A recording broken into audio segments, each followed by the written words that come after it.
कभी सोचा है कि कुछ लोग सिर्फ एआई टूल्स इस्तेमाल करते हैं और कुछ लोग उन्हीं टूल्स से पूरे के पूरे सिस्टम्स बना लेते हैं?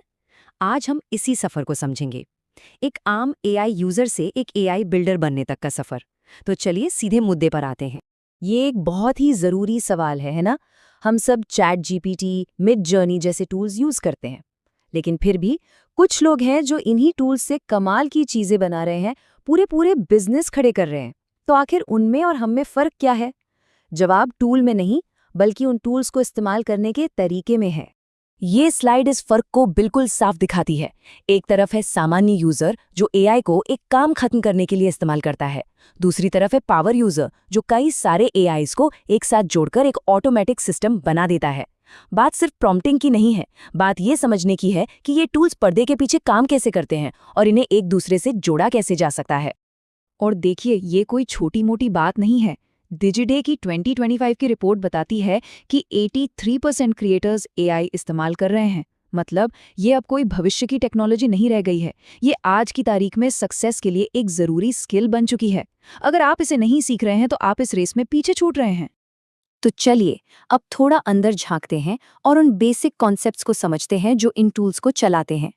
यकीन मानिए, यही नॉलेज इनकी असली ताकत को अनलॉक करने की चाबी है। मशीन लर्निंग को बहुत ही आसान शब्दों में समझते हैं। ये कंप्यूटर को नियम रटाने के बजाय उदाहरण दिखाकर सिखाने जैसा है। जैसे हम एक बच्चे को बार बार सेब की तस्वीरें दिखाकर सिखाते हैं कि ये सेब है, बिल्कुल वैसे ही मशीन लर्निंग मॉडल्स ढेर सारे डेटा को देखकर पैटर्न सीखते हैं। और फिर आता है डीप लर्निंग, जो मशीन लर्निंग का ही एक बहुत एडवांस लेवल है। ये हमारे दिमाग के न्यूरल नेटवर्क की नकल करता है, जिसमें जानकारी कई सारी लेयर से गुजरती है।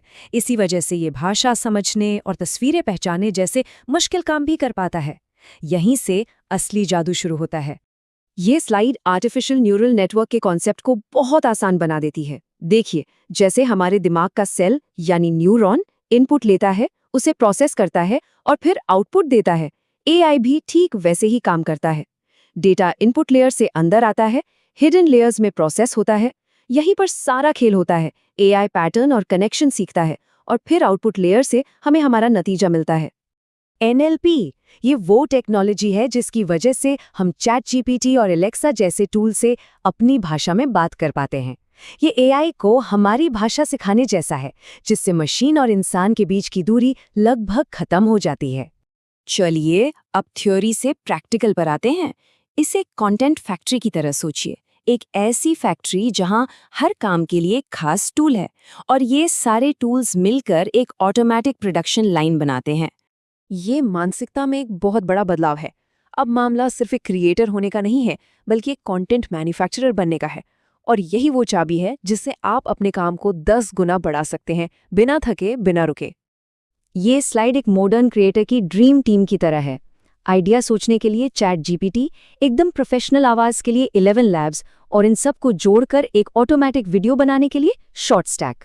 इस प्रोडक्शन लाइन में हर टूल का अपना एक खास और ज़रूरी रोल है।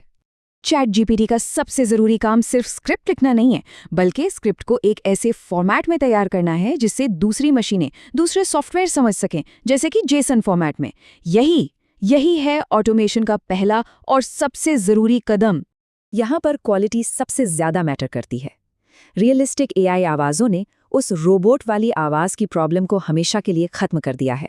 और एक अच्छी आवाज़ दर्शकों को वीडियो में बनाए रखने के लिए बहुत ज़रूरी है। तो अब आता है सबसे जरूरी हिस्सा, शॉर्ट स्टैक। ये वो इंजन है जो सब कुछ एक साथ जोड़ता है और ये काम करता है एपीआई के जरिए। एपीआई को आप ऐसे समझिए जैसे ये दो अलग अलग सॉफ्टवेयर के बीच बात करने का एक जरिया है। यही एपीआई एक वीडियो बनाने और कोड की कुछ लाइनों से 1000 वीडियो बनाने के बीच का फर्क तय करता है। तो अब आते हैं सबसे मजेदार हिस्से पे। ये देखना कि ये सारे अलग अलग टूल्स एक हैंड्स फ्री वर्कफ्लो बनाने के लिए एक दूसरे से जुड़ते कैसे हैं। ये स्लाइड ऑटोमेशन की असली ताकत दिखाती है। मैनुअल तरीके में घंटों लग जाते हैं, डाउनलोड करो, अपलोड करो, फिर सिंक करो। लेकिन ऑटोमेटेड तरीके में एपीआई, जो कि सॉफ्टवेयर के बीच एक पुल की तरह है, डेटा को एक टूल से दूसरे तक अपने आप भेजता है। नतीजा, जो काम 2 घंटे में होता था वो अब सिर्फ 2 मिनट में हो जाता है। तो ये है पूरा automated workflow step by step. सबसे पहले एक एपीआई कॉल चैट जीपीटी को स्क्रिप्ट बनाने का ऑर्डर देती है। फिर वो स्क्रिप्ट एक और एपीआई के जरिए 11 लैब्स को भेज दी जाती है, जो उसका ऑडियो बना देता है। और आखिर में शॉर्टस्टैक का एपीआई स्क्रिप्ट, ऑडियो और सारे विजुअल्स को मिलाकर फाइनल वीडियो तैयार कर देता है। सब कुछ अपने आप, बिना किसी मैनुअल काम के। चलिए अब थोड़ा और बड़ा सोचते हैं। ये जो YouTube वीडियो का वर्कफ्लो हमने देखा, वो एक बहुत बड़े कॉन्सेप्ट का सिर्फ एक छोटा सा उदाहरण है।